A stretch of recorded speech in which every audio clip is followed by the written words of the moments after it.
So it's super easy to just pull these forward. There's two little side handles here. Kind of move this out of the way. And then you've got your screen, you've got your deodorizing filter, and you've got your HEPA filter. This screen can just be taken out and rinsed when it's dirty. And let me show you one that we have downstairs that is super dirty. So this would just be something you wash. You never replace this.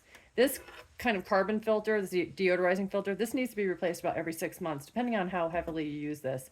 But this is not something you wash and clean. You need to replace it. And then you've got these little front tabs here that show you how to put it in, but also you can use those to take this out. This is the HEPA filter. This should be replaced every year. And, you know, if you're replacing this one every 6 months, this one every year, you can use a filter set like this. And it comes with your HEPA filter and your deodorizing filter. And you just unwrap them, pop them in here. Well, this can actually slide right into this screen nicely. The screen has these little bottom tabs that fit in here. And you just place that there. It pops back on.